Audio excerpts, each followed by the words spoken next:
आदाब। आज के इस तज्ज़िये में आप सबका खुशामदीद। अगर आपको हाल ही में नसों के दर्द या न्यूरोपैथी की तशखीस हुई है तो मैं जानता हूं ये वक्त थोड़ा परेशान कुन हो सकता है। पैरों में जलन, अजीब सी झंझनाहट, ये सब डरावना लगता है।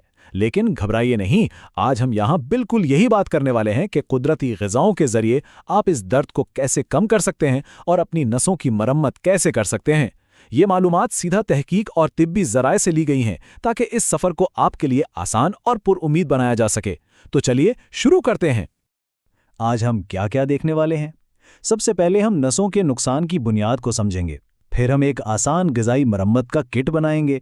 खून की रवानी बढ़ाने के कुदरती तरीके देखेंगे। शिफायाबी के सफ़र को ट्रैक करना सीखेंगे और आखिर में देखेंगे कि अपने डॉक्टर के साथ मिलकर कैसे चलना है। ये सब इसलिए है ताकि आप बगैर किसी बोझ या परेशानी के अपने इलाज का कंट्रोल खुद संभाल सकें। तो पहले हिस्से की तरफ आते हैं, नसों के नुकसान को समझना।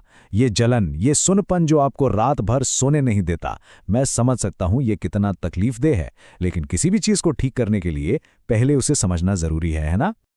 आपने बिजली की तार तो देखी होगी ना, उसके ऊपर एक प्लास्टिक का कवर या इंसुलेशन होती है। हमारी नसें भी बिल्कुल ऐसी ही होती हैं। इनके ऊपर चर्बी का एक हिफाजती गिलाफ होता है जिसे माइलिन शीट कहते हैं। अब होता क्या है कि जब ये कवर अंदर से खराब होने लगता है या इसमें कट लग जाते हैं तो अंदर के सिग्नल्स मिसफायर होते हैं और दिमाग को दर्द, जलन या सुनपन का बिल्कुल गलत पैगाम मिलने लगता है। अब यहाँ एक आम गलतफहमी ये है कि नसों का दर्द बस अचानक हो जाता है और सिर्फ पेन किलर्स ही इसका वाहिद हल हैं। देखें, सिर्फ दर्दकश अद्वियात खाना बिल्कुल ऐसा ही है जैसे फर्श पर टपकते हुए पानी को बार बार साफ करते रहना जबकि पाइप अभी भी लीक कर रहा हो। इसके बरक्स कुछ मखसूस ग़िज़ाएं उस बुनियादी लीक को, यानी नसों के उस खराब इंसुलेशन को फिजिकली ठीक करने का काम करती हैं। लेकिन इस पाइप को लीक कौन कर रहा है? आपकी नसों के तीन सबसे बड़े दुश्मन हैं। पहला है हाई ब्लड शुगर। खून में इजाफी चीनी नसों तक खून ले जाने वाली छोटी नालियों को आहिस्ता आहिस्ता तबाह कर देती है। दूसरा है अंदरूनी सोजिश, जो जिस्म के अंदर की ऐसी सूजन है जो हमें बज़ाहिर नज़र नहीं आती। और तीसरा है ऑक्सीडेटिव स्ट्रेस। इसे आप बिल्कुल ऐसे समझे जैसे लोहे को जंग लग जाता है। ये जंग आपकी नसों को अंदर ही अंदर खोखला कर देता है। इस जंग को साफ करने और नसों को ठीक करने के लिए हमें चाहिए एक मखसूस मरम्मत का किट। तो चलिए अपने दूसरे हिस्से की तरफ बढ़ते हैं, ग़िज़ाई मरम्मत का किट। यहाँ मैं आपको ऐसी 5 आसान ग़िज़ाएं बताऊंगा जो मिलकर आपकी नसों को दोबारा ठीक करती हैं। ये रही आपकी हफ्तावार चेकलिस्ट। घबराए नहीं, ये बहुत आसान है। रोजाना 2 पूरे अंडे, हफ्ते में 3 बार मछली, रोज रात सोने से पहले हल्दी वाला दूध, हफ्ते में 4-5 बार पालक और रोजाना थोड़ा सा चुकंदर का जूस। इन छोटी छोटी आसान आदतों को अपनी जिंदगी का हिस्सा बनाना बिल्कुल भी मुश्किल नहीं है और इनका असर जादू की तरह होता है। आइए देखते हैं कैसे। पहली चीज़ है अंडे। देखें, अंडे आपकी नसों के उस हिफाजती कवर यानी इंसुलेशन को बनाने के लिए बुनियादी ईंटें फराहम करते हैं। ख़ास तौर पर अगर आप शुगर के लिए मेटफॉर्मिन जैसी दवा ले रहे हैं तो ये आपके लिए और भी ज़रूरी है, क्योंकि ऐसी अद्वियात विटामिन B12 को जज्ब होने से रोकती हैं। इस कमी को पूरा करने के लिए रोज़ाना पूरा अंडा खाना जर्दी के साथ निहायत ज़रूरी है। दूसरी ग़िज़ा है मछली। फैटी फिश जैसे सैल्मन में ओमेगा 3 भारी मिकदार में होता है। अगर आपकी नसों में सोजिश की आग लगी हुई है तो ओमेगा 3 बिल्कुल उस आग पर ठंडा पानी डालने का काम करता है।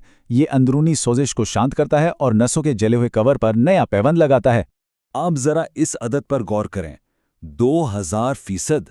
जी हाँ, हमने हल्दी वाले दूध की बात की थी ना। अगर आप हल्दी वाले दूध में सिर्फ 1 चुटकी काली मिर्च शामिल कर लें तो उस हल्दी में मौजूद कर्क्यूमिन का जज्ब होना 2000% तक बढ़ जाता है। कर्क्यूमिन वो ताकतवर जुज़ है जो आपके जिस्म को बाकायदा इशारा देता है कि नई नसें बनाओ और मरम्मत शुरू करो। चौथी चीज़ है पालक। इसमें होता है अल्फा लिपोइक एसिड जो नसों की जलन को आधा कर सकता है, और साथ ही विटामिन C जो नसों पर लगे उस ऑक्सीडेटिव जंग को रगड़ रगड़ कर साफ करता है। बस एक छोटी सी टिप, पालक को हल्की आंच पर पकाएं या स्मूदी में डाल लें ताकि इसका कीमती विटामिन C जलकर ज़ाया ना हो जाए। तीसरा हिस्सा, कुदरती खून की रवानी को बढ़ाना। अब आप खुद सोचें, आपने मरम्मत का सारा सामान तो इकट्ठा कर लिया, लेकिन अगर वो नसों तक पहुंचे ही ना तो क्या फ़ायदा? यहाँ काम आती है हमारी आखिरी ग़िज़ा, और वो है चुकंदर का जूस। रोज़ाना सुबह खाली पेट चुकंदर का जूस पीने से होता क्या है? जिसम इसे नाइट्रिक ऑक्साइड में तब्दील करता है। ये बिल्कुल ऐसे है जैसे किसी तंग सड़क को चौड़ा कर दिया जाए। आपकी खून की नालियां चौड़ी हो जाती हैं और ऑक्सीजन और ज़रूरी ग़िज़ाइयत तेज़ी से नसों की मरम्मत के लिए पहुंच जाती हैं। मैकेनिज़्म बहुत सिंपल और असरदार है। चौथा हिस्सा, शिफायाबी के सफर की निगरानी। अब जब आपने ये सब शुरू कर दिया है तो खुद को मोटिवेट कैसे रखें? अपने प्रोग्रेस को ट्रैक करना बहुत जरूरी है। मेरी आपको तजवीज़ ये है कि एक छोटा सा जर्नल बना लें, बिल्कुल इस टेबल की तरह। रोज़ाना टिक करें कि क्या आपने वो 5 ग़िज़ाएँ खाई हैं और अपने दर्द को 1 से 10 के स्केल पर रेट करें। जब आप रोज़ाना ये छोटी आदतें पूरी करेंगे और हफ्तों बाद अपने दर्द के स्कोर को कम होता देखेंगे तो आपको जो खुशी और उम्मीद मिलेगी वो अल्फाज में बयान नहीं की जा सकती। आप सोच रहे होंगे कि असर कब दिखना शुरू होगा। देखें, कुदरती शिफायाबी आहिस्ता आहिस्ता होती है। पहले हफ्ते में आपको शायद बज़ाहिर कुछ महसूस ना हो, पर अंदर ही अंदर सोजिश कम हो रही होती है। दूसरे और तीसरे हफ्ते तक रात की वो परेशान कुन जलन कम होने लगती है और चौथे हफ्ते के बाद वो सुइयां चुभने का एहसास मध्यम पड़ने लगता है और नसें बेहतर होने लगती हैं। और आपको खुद कैसे पता चलेगा कि नसें ठीक हो रही हैं? इसकी कुछ ज़ाहिरी अलामात हैं, जैसे आपकी नींद बेहतर हो जाएगी, आप रात को बार बार नहीं उठेंगे, वो जो पैरों में सुइयां चुभती थी ना, वो आहिस्ता आहिस्ता गायब हो जाएंगी।